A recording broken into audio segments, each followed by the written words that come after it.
प्रिय दर्शकों, नमस्कार। आज मैं आपको बिल्कुल नई और एक अलग जानकारी देने वाला हूं। आज की जानकारी दो सर्वाधिक प्रमुख ग्रह से जुड़ी हुई है और ये प्रमुख ग्रह लग्नेश या भाग्येश जैसे कोई ग्रह नहीं है, ना ही सूर्य और चंद्रमा जैसे कोई ग्रह है। ये दो अलग ग्रह है जिनके बारे में मैं आपको आज बताने वाला हूं। से इन जनरल आप ये बात तो जानते ही है कि किसी भी कुंडली में जब आपको ये देखना होता है कि कुंडली कितनी बलवान है, कितनी कमजोर है, तो उसके लिए आप लग्न और लग्नेश की स्थिति का विचार करते हैं। फिर जाकर के आप भाग्येश को देखते हैं कि भाग्य का स्वामी कैसा बैठा हुआ है। और इसके अलावा एक और जो बात आप जानते हैं कि सूर्य और चंद्रमा दो नैसर्गिक रूप से बलि ग्रह है, तो इसलिए इन दोनों ग्रहों का बलवान होना भी व्यक्ति को राजसी सुख या जीवन काल में सफलता दिलाने में सक्षम होता है। लेकिन इन सभी से हट करके दो ऐसे भी ग्रह है कुंडली के अंदर जिन पर कई बार उतना ध्यान नहीं दिया जाता, लेकिन ये दोनों ग्रह आपकी कुंडली के अनुसार आपका जीवन किस प्रकार का रहेगा और सभी रूप में। यहां पर बात केवल आपके वैवाहिक या पारिवारिक जीवन की नहीं है, यहां बात आपके करियर की नहीं है, यहां बात आपके पूरे जीवन की है। और ये जो दो ग्रह मैं आपको बता रहा हूं, ये आपके पूरे जीवन पर प्रभाव डालते हैं। ये दो ग्रह राहु और केतु में से भी कोई नहीं है। ये जो दो ग्रह है, ये ज्योतिष के दो नैसर्गिक शुभ ग्रह है, बिल्कुल दोनों शुभ ग्रह। एक देवगुरु बृहस्पति, जिसे गुरु ग्रह या जुपिटर कहा जाता है, और दूसरे दैत्य गुरु शुक्राचार्य यानी शुक्र वीनस ग्रह। अब इन दो ग्रहों के प्रभाव से आज मैं आपको जो सूत्र बताने वाला हूं, इसे मैंने तो लगभग बहुत सी कुंडलियों पर आजमा लिया है। आपको भी बता रहा हूं, आप भी आजमा लीजिए, क्योंकि ये दोनों ग्रहों के खराब स्थिति में होने पर विश्वास मानिए व्यक्ति का पूरा जीवन ही परेशानी में बीत जाता है। व्यक्ति किसी न किसी रूप में परेशानी ही जीवन काल में अधिक देखता रहता है। और किसकी कुंडली में किसे देखना है, इससे जुड़ी भी जानकारी दूंगा, तो वीडियो बड़ी ही रोचक होगी और कुछ नया आपको जानने को मिलेगा। इसलिए थोड़ा इसे अंत तक देखने का प्रयास करें। बाकी बिना विलंब की वीडियो को प्रारंभ करता हूं। सबसे पहले एक बात देखिए, ऐसा मैं क्यों बोल रहा हूं। इसके पीछे एक सबसे बड़ा कारण तो यह है कि ये दोनों ग्रह नैसर्गिक शुभ ग्रह है।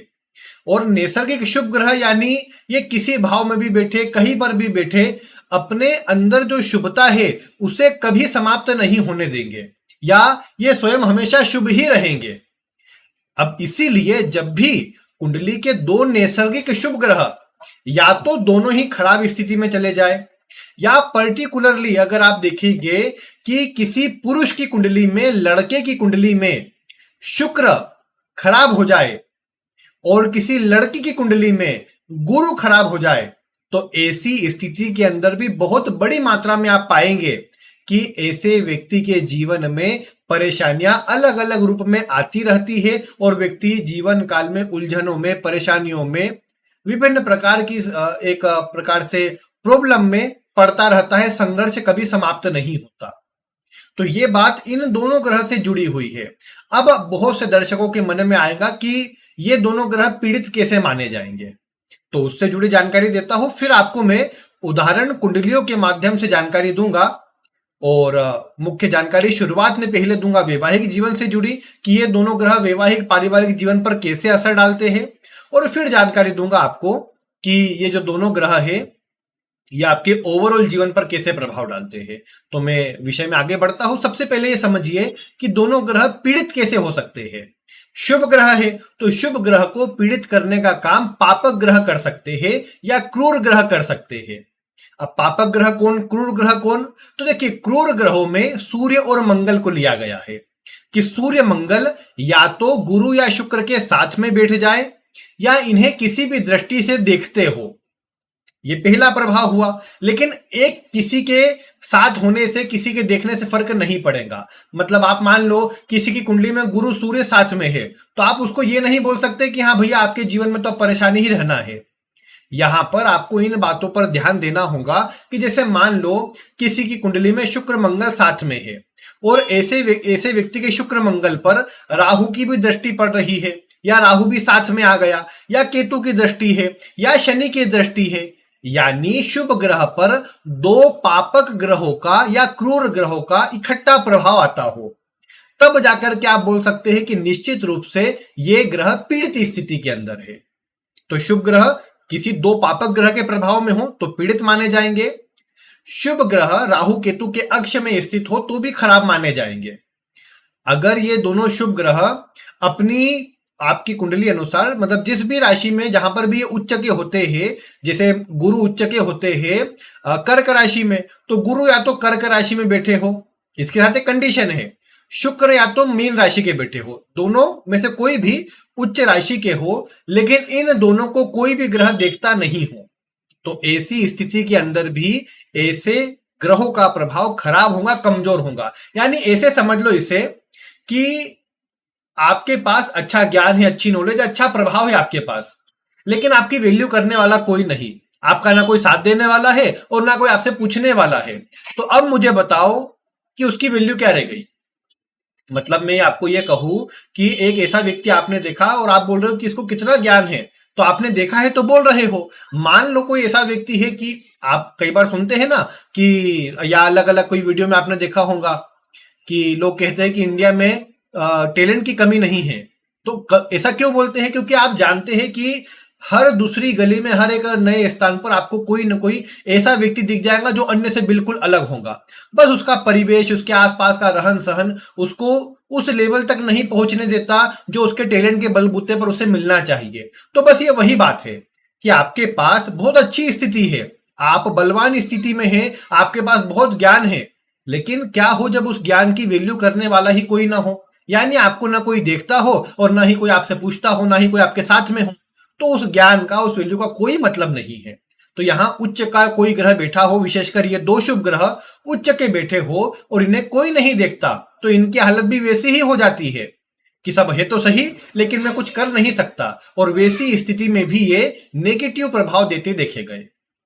फिर बात आती है कि अगर आपने देखा कि इन दोनों ग्रहों का जो संबंध है चंद्रमा से अच्छा नहीं है, यानी गुरु के चंद्रमा से जो खराब संबंध होते हैं, दूसरे 12वें में होने पर, छठे 8वें में होने पर शकट योग बन जाता है। इसे ही आपको शुक्र के केस में भी मैच कर लेना चाहिए। ये 4-5 जो तरीके मैंने बताए, इनसे आपको बहुत एक मोटा अच्छा आइडिया मिल जाएगा कि ग्रह मजबूत है कि खराब है, किस स्थिति में है। विशेषकर खराब की बात कर रहा हूं। देखो, कमजोर में भी अलग बात है।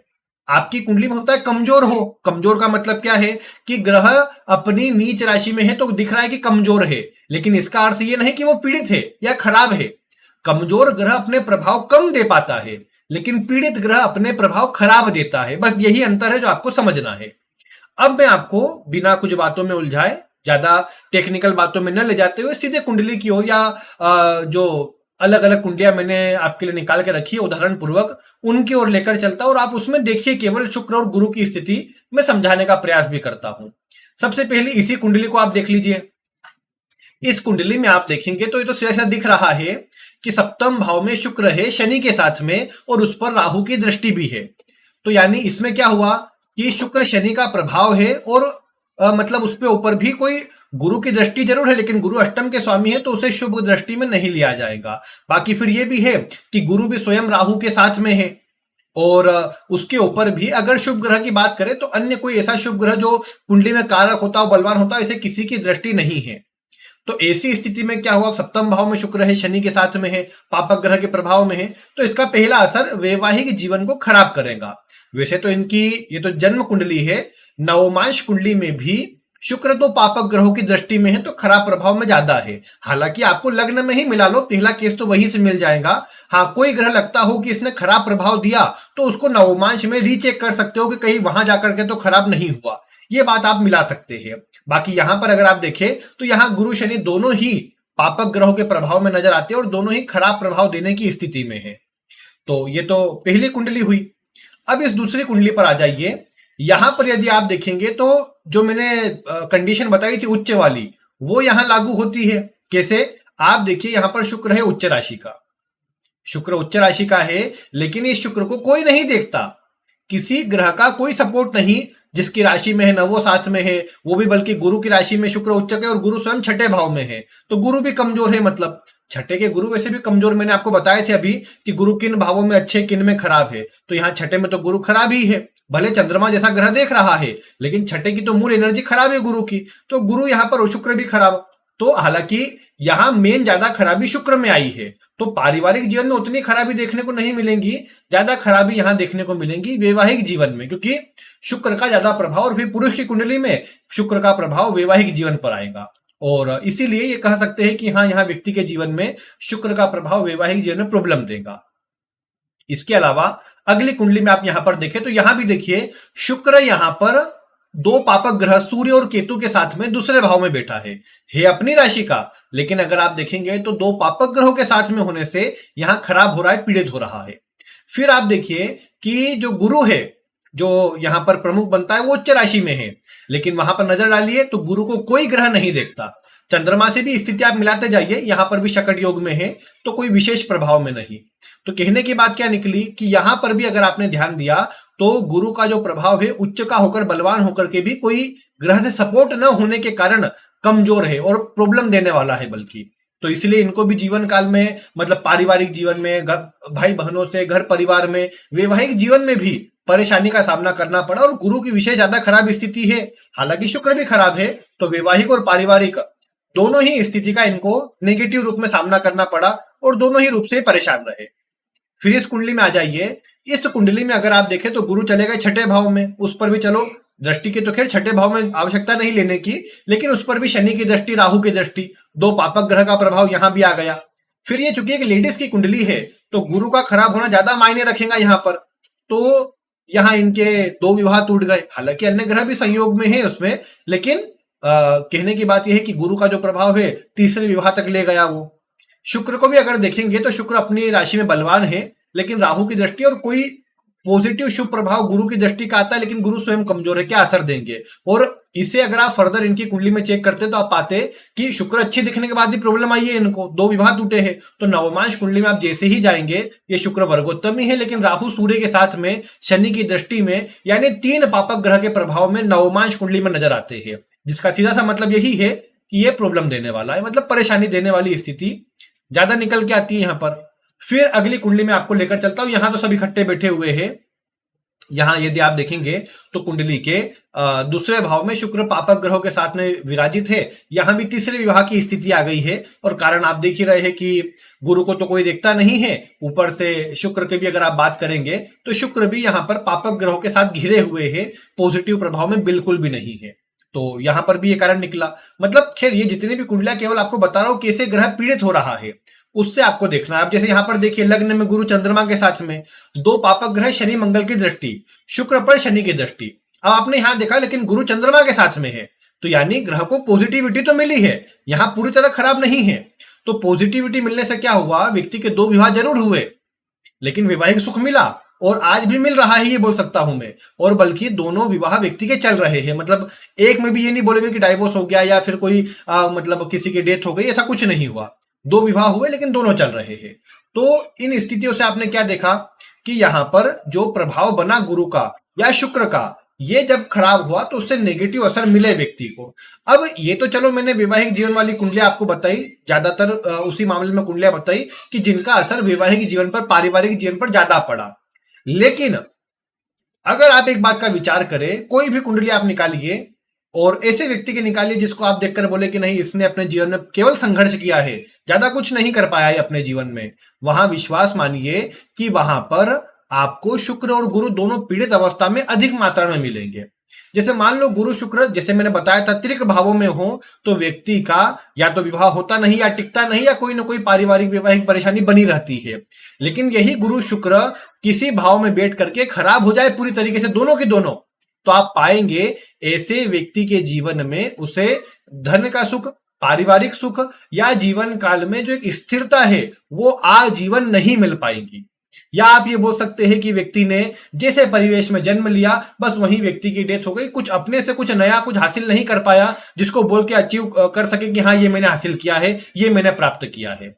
तो इसीलिए मैं ये कहूंगा कि एसी अब उसमें दो तीन फैक्टर आ जाएंगे। उसमें शुक्र भी खराब मिलेगा, गुरु हो सकता है नीच राशि में हो, गुरु की जो राशि धनु राशि होती है उसमें पापक ग्रह बैठे हो, शुक्र की जो मूल त्रिकोण राशि तुला राशि है उसमें पापक ग्रह खराब ग्रह बैठे हुए हो।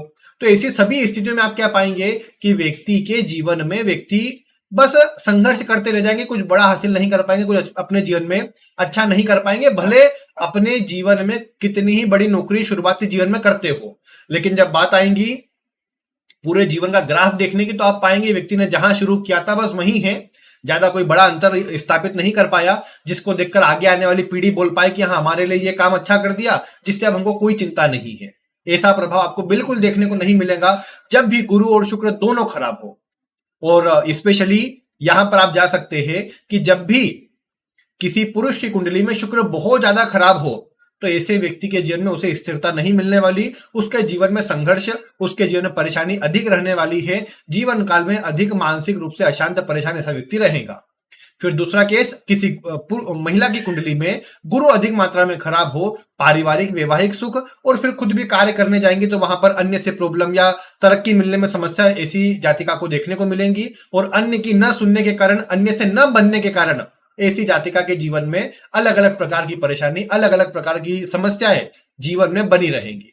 और जैसा मैंने कहा यहां पर केवल और केवल ग्रह को इस बात पर जज मत कीजिएगा कि ये ग्रह नीच राशि का इसलिए खराब है। दो तीन जितने फैक्टर बताए सभी मिलाकर देखिएगा, और ये जितनी उदाहरण कुंडलियां बताई केवल इसलिए बताई कि यहां पर आप ये मिला सके कि गुरु या शुक्र किस प्रकार से खराब हो रहे हैं, उच्च के दिखने के बाद भी कहीं खराब तो नहीं हो रहे, उन बातों के लिए मैंने बताई है और आप उनको मिलाइए। अगर कोई प्रश्न हो अवश्य वीडियो में कमेंट कीजिए, और आपको ये सूत्र कितना मिलता नजर आया या आपने किसी कुंडली में देखा हो अवश्य से अपना अनुभव भी आप साझा कर सकते हैं। नहीं मिलता नजर आया तो भी साझा कर सकते हैं, क्योंकि जैसा मैंने बताया ये कहीं पर ऐसा नहीं कि कहीं पर लिखा था और मैंने बोल दिया कि अब आप इसको मिला लो हमेशा मिल ही जाएगा। ये मैंने कुछ कुंडलियों पर या अधिकतर कुंडलियों पर मिला करके देखा जब इसे, तो परिणाम जब सही मिला है तो आपके समक्ष लाया हूं। नहीं भी मिल सकता है, अपवाद निकल सकते हैं, उन स्थितियों का मैं स्वागत करता हूं। आप वीडियो में कमेंट अवश्य कर दीजिएगा। बाकी आज की वीडियो में इतना ही। वीडियो देखने के लिए आपका बहुत बहुत धन्यवाद।